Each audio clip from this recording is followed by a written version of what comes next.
राकेश मेहरोत्रा, लेखक, प्रयागराज। नमस्कार, ओम शांति।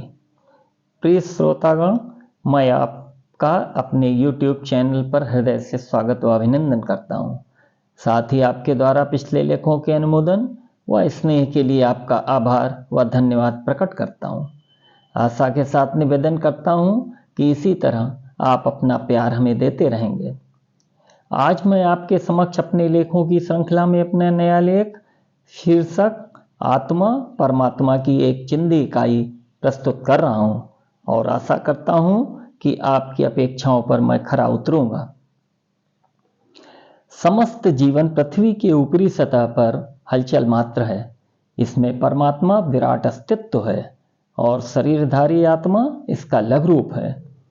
हम बार बार इसी से उत्पन्न होते हैं और इसी में विलीन हो जाते हैं।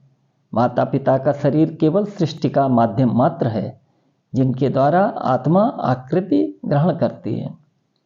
अस्तित्व का नियम है कि जिसका आरंभ होता है उसका अंत तो अनिवार्य है। अंत में हमें परम शक्ति की शरण में जाना ही होता है। यह शरीर आत्मा का मंदिर है। मनुष्य शरीर में निवास तो करता है, पर वस्तुतः वह शरीर से भिन्न है। इस भिन्न सत्ता को ही आत्मा कहते हैं।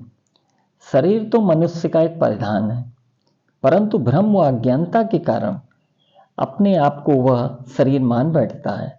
इसी कारण उसका जीवन अनेक अशांतियों एवं चिंताओं का घर बन जाता है। हमारी आत्मा हमसे निरंतर कुछ न कुछ कहती रहती है, परंतु हम उसकी आवाज़ सुन नहीं पाते, क्योंकि हमारा अधिकांश ध्यान मन की तरफ होता है। लेकिन जो आत्मा की आवाज़ को सुनता है वही आध्यात्मिक उन्नति करता है। आत्मा की पुकार को सुनना मानव की दूरदर्शिता है। इस स्थिति में मन नियंत्रण रहता है। आत्मा की पुकार सुनकर व्यक्ति मन का स्वामी बन जाता है। इससे उसके व्यक्तित्व का विकास होता है। मन तो चंचल है, वह इंद्रियों का दास होता है तथा उसकी इच्छा पूर्ति में सदा तल्लीन रहता है। मगर आत्मा की आवाज़ को सुनने वाला व्यक्ति इंद्रियों का स्वामी बन जाता है तथा राम और कृष्ण की शक्ति धीरे धीरे उसके अंदर समाहित हो जाती है। जीव वास्तव में ईश्वर ही है। उसके अंदर अमूल्य निधि भरी हुई है। वह शक्ति का केंद्र है। आत्मा शरीर से पृथक है। शरीर व आत्मा के स्वार्थ भी पृथक हैं। शरीर के स्वार्थों का प्रतिनिधित्व इंद्रियां करती हैं। यह 10 इंद्रियां व 11वां मन शारीरिक दृष्टिकोण से इसको संचालित करते हैं तथा उसका सारा जीवन इसी में उलझ कर रह जाता है। इन्हीं इच्छाओं की उग्रता के कारण मनुष्य अच्छे बुरे का विचार किए बिना उसमें लगा रहता है। यही पापों का मूल है, क्योंकि वह भौतिक जीवन जीता हुआ अपनी आध्यात्मिक शक्ति को नष्ट कर देता है। जहां आत्मा हमें भव सागर से निकालकर मुक्ति का मार्ग दिखलाती है, वहीं हम मन की इच्छा पूर्ति के लिए कामना वासना के क्षणिक सुख में डूबकर जीवन की गरिमा को नष्ट कर देते हैं। यह मानव शरीर पंच तत्वों से निर्मित है। यह नश्वर है, परंतु इसके अंदर शाश्वत आत्मा है। अधिकांश लोग अपना बहुमूल्य समय इस क्षणभंगुर शरीर को सजाने में नष्ट कर देते हैं तथा जीवन के वास्तविक उद्देश्य की पूर्ति से वंचित रह जाते हैं, क्योंकि जीवन की सफलता एवं समृद्धि आत्मभाव में जागृत रहने में है। यही आत्मबोध है। मनुष्य के अंदर 2 प्रकार की शक्तियां, एक शारीरिक व दूसरी आत्मिक। आपकी यदि आत्मिक शक्ति प्रबल है तो शारीरिक दृष्टि से कमजोर होते हुए भी जीवन रण में कभी आप पराजित नहीं हो सकते, जैसा हमें कोरोना काल में भी देखने को मिला। आत्मिक शक्ति होने पर आत्मविश्वास स्वयं प्रबल हो जाता है, फिर बड़े से बड़ा संकल्प भी छोटा लगने लगता है। ऐसा एक उदाहरण एकलव्य का है। आचार्य द्रोण द्वारा शिष्य स्वीकार न किए जाने पर भी उन्होंने मिट्टी की प्रतिमा मूर्ति बनाकर ज्ञान प्राप्त किया। इस सृष्टि के परम हेतु परमात्मा ने किसी समय विचार किया कि अब मैं एक से अनेक हो जाऊं। यह इच्छा तत्काल एक युवती रूप धारण कर सृष्टि के सृजन में तत्पर हो गई तथा सृष्टि का संपूर्ण कार्य शक्ति स्वरूपा उस युवती के द्वारा ही हुआ। परमात्मा अव्यक्त एवं अकर्ता है, इसलिए वह केवल दृष्टा मात्र रहा। शक्ति इस सृष्टि के मूल में है और यही मनुष्य के जीवन संचालन की एकमात्र हेतु भी है। मनुष्य में यह शक्ति 2 रूप में होती है, बाह्य शक्ति और अंतः शक्ति। बाह्य शक्ति में तन, धन, व जन होते हैं, जिससे जीवन व्यवहार चलता है। दूसरी अंतःशक्ति वह नीति नियम, सत्य, दया, दान एवं सभी के प्रति अपनापन रखने से प्राप्त होती है। यह दिखलाई तो नहीं देती, मगर इसके प्रभाव से बड़ा शक्तिमान भी अभिभूत होकर प्रणत हो जाता है। मनुष्य जीवन बड़े भाग्य से मिलता है। रामचरितमानस में भी उल्लेख है, बड़े भाग मानुष तन पावा। इस धरती पर मनुष्य ही ऐसा प्राणी है जिसे विवेक प्राप्त है। अतः मनुष्य का मुख्य लक्ष्य होना चाहिए मोक्ष, अर्थात अपनी आत्मा को परमात्मा में विलीन करना। तदोपरांत जीवन मरण से मुक्ति मिल जाती है। प्रत्येक जीव में आत्मा परमात्मा दोनों का वास होता है, किंतु आत्मा जीव के मन के अनुसार कर्म फल में भागीदार बनती है और परमात्मा केवल उस जीव के कर्म फल के अनुसार तैयार वृत्ति का अवलोकन करता रहता है। परमात्मा केवल शांत भाव से जीव के शरीर के अंदर की गतिविधि को देखता रहता है, तदनुसार उसका अगला जन्म निर्धारण करता है। अतः सही वृत्ति व कर्म वाला प्राणी ईश्वर के परम धाम पहुंचकर मोक्ष प्राप्त कर लेता है, अन्यथा प्राणी अपने कर्म फल के अनुसार संसार में विचरता रहता है। हमारे अंदर परमात्मा की शक्ति हमेशा विद्यमान रहती है, जो हमें चुनौतियों से सामना करने की शक्ति व साहस देती है। हम कभी अकेले नहीं होते, परमात्मा हमेशा हमारे साथ होते हैं। हम परमात्मा को देख तो नहीं सकते, लेकिन अनुभव अवश्य कर सकते हैं।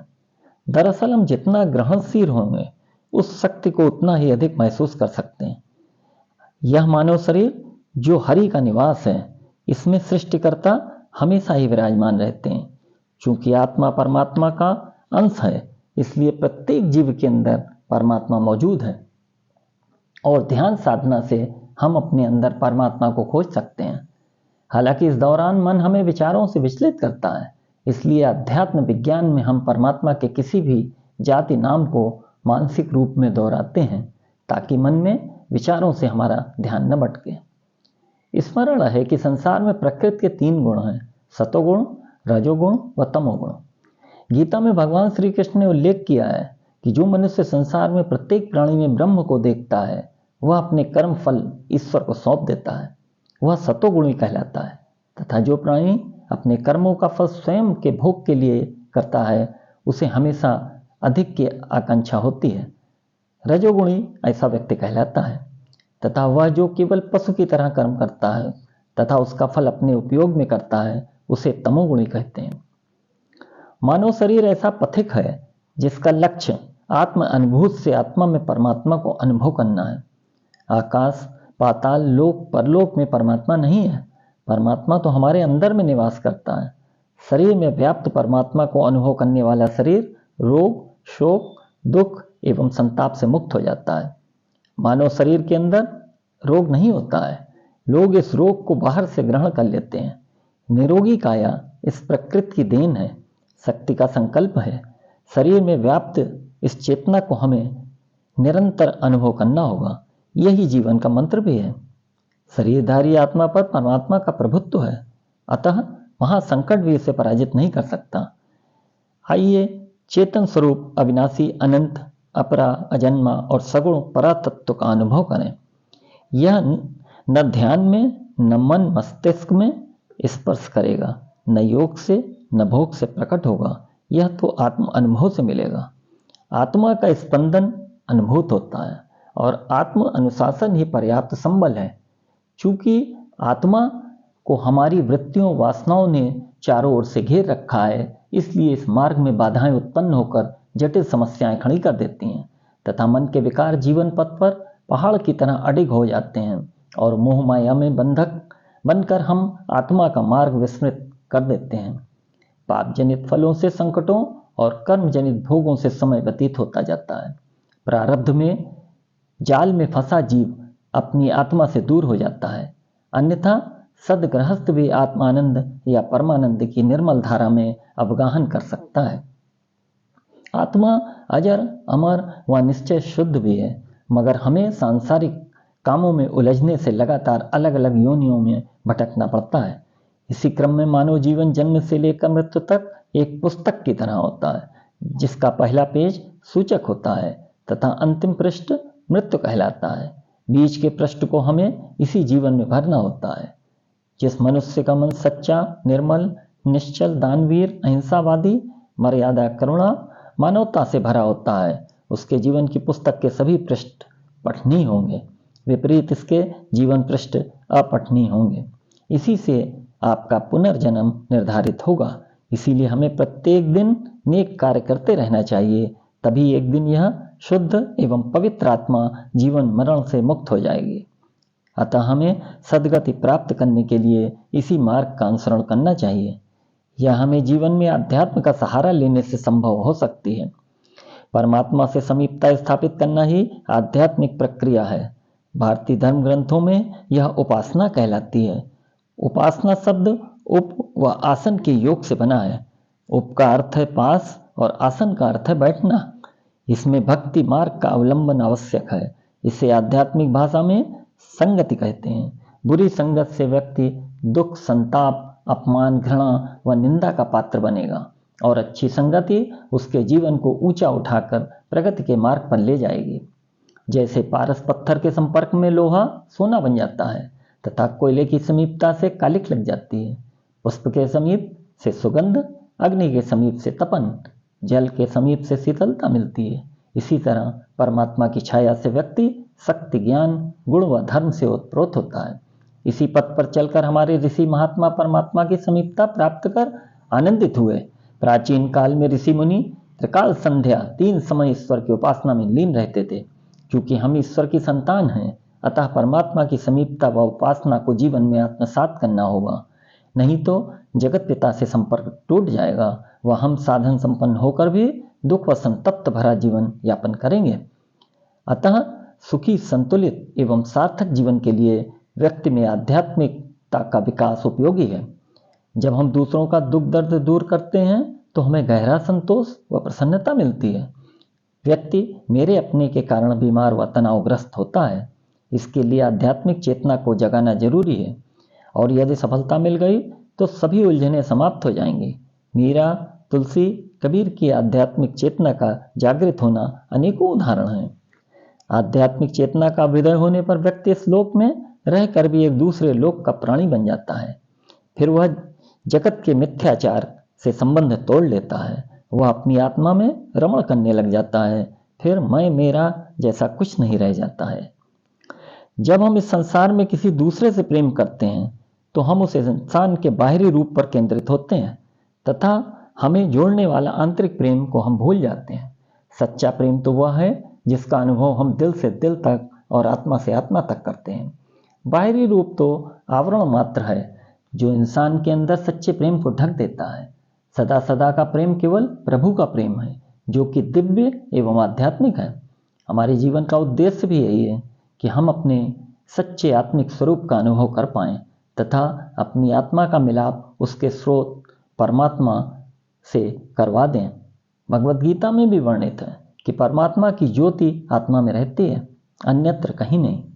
यह सब प्राणियों में समान रूप से चमकती है और इसे अपने मन को समाधि में शांत करके स्वयं देखा जा सकता है। वही गीता में एक वर्ण में यह तथ्य भी उद्धृत है कि आत्मा के सत्य को केवल वही लोग पूरी तरह से समझ सकते हैं जो कठोर अनुशासन द्वारा उन्हें ग्रहण करने के लिए खुद को तैयार करते हैं। हमें यह भी देखने को मिलता है कि हर धर्म में सभी ने आत्मा के अस्तित्व को भली भांति जाना व माना है। तभी दुनिया में लोग कहते हैं यह महान आत्मा है, वह देव आत्मा है, यह धर्मात्मा है, यह पुण्य आत्मा है, वह यह पाप आत्मा है इत्यादि। अर्थात आत्मा अपने गुणों व संस्कारों द्वारा जानी जाती है। जिस प्रकार पक्षी का पिता पक्षी, पशु का पिता पशु तथा मनुष्य का पिता मनुष्य है, इसी तरह आत्मा का पिता परमात्मा है। इसीलिए हमारा संबंध पिता व बच्चे की तरह होता है। इसीलिए हम उसे परम पिता, पालनकर्ता आदि नामों से बुलाते हैं। हमें यहाँ यह भी समझना होगा कि आत्मा परमात्मा का अंश होने के कारण सत्य है और पूर्ण रूप से जागृत है। अतः पूर्णतः सत्य होने के कारण आत्मा को कोई भय नहीं होता है, वह तो निर्भय है। मगर मनुष्य में मृत्यु का डर हमेशा बना रहता है। हम यह धारणा बना लेते हैं कि मृत्यु हमारे अस्तित्व का अंत है, मगर वास्तव में जो मरता है वह हमारा भौतिक शरीर है जो जड़ पदार्थ से बना हुआ है। किंतु हमारा सच्चा स्वरूप जो कि हमारी आत्मा है वह सदा सदा के लिए जीवित रहती है। आत्मा के लिए तो मृत्यु सिर्फ एक शरीर से दूसरे शरीर में प्रवेश करना है। अतः आत्मा अमर है। यह सृष्टि के शुरुआत में भी थी, अब भी है और हमेशा रहेगी। मनुष्य को यह समझना चाहिए कि जिस क्षण व्यक्ति का जन्म होता है उसी क्षण से वह मरने लगता है। इसीलिए मृत्यु से भयभीत होने की आवश्यकता नहीं है। महान दार्शनिक लाओत्से ने कहा है कि जीवन से निकल कर ही मृत्यु आती है। जब हम श्वास लेते हैं तो उससे जीवन को जो ऊर्जा मिलती है वह जीवन है, तथा बाहर जाती हुई सांसें मृत्यु हैं। यह सोचना भूल है कि मृत्यु का अस्तित्व कहीं दूर भविष्य में है। अतः जब हम यह जान जाएंगे कि मृत्यु और जीवन एक दूसरे के संगी साथी हैं, तो हम जीवन के हर पल को जीना सीख जाएंगे। यदि हमारे अंदर से मृत्यु का भय निकल जाए तो जीवन का आनंद कई गुना बढ़ जाता है। अंततः हमें स्वीकार करना होगा कि ब्रह्मांड में सभी चीजें नश्वर हैं। एक समय के बाद सब कुछ नष्ट हो जाता है, यहाँ तक कि हमारा यह शरीर भी। शेष बची रहती है तो सिर्फ यह आत्मा, जो एक रूप से दूसरे रूप में परिवर्तित होती रहती है। इस संसार में आना जाना एक परिवर्तनशील अवस्था जैसा है। यही जीवन का सत्य भी है। इस बात के प्रति सजग रहते हुए नींद की समाप्ति जगने का प्रारंभ है। सुबह से प्रारंभ कीजिए, बिना कोई निर्णय करते हुए अंत पर ध्यान देते हुए दिनचर्या को व्यवस्थित कीजिए और स्थायित्व के साथ सजगता पूर्वक जीना शुरू कीजिए। जीवन एक परिवर्तनशील चक्र है जिसका हम सभी अंग हैं। सभी चीजें आती हैं फिर चली जाती हैं। जीवन स्वयं को विविध रूपों में अभिव्यक्त करता है। जो चीज यहाँ है वह किसी बिंदु पर जाकर समाप्त हो जाती है, जिसे हम मृत्यु कहते हैं। अतः चक्रीय परिवर्तन की इस प्रकृति को अंगीकार कीजिए, फिर जीवन में केवल विकास अथवा उन्नति ही परिलक्षित होगी। अब अंत में मैं राकेश मेहरोत्रा अपना लेख समाप्त करते हुए अपनी वाणी को विराम दे रहा हूँ और शीघ्र ही अपनी नई प्रस्तुति लेकर आपके समक्ष उपस्थित रहूँगा। तब तक आप स्वस्थ व सानंद से रहें तथा आशा करता हूँ कि आप मेरे इस लेख को अधिक से अधिक शेयर, लाइक व सब्सक्राइब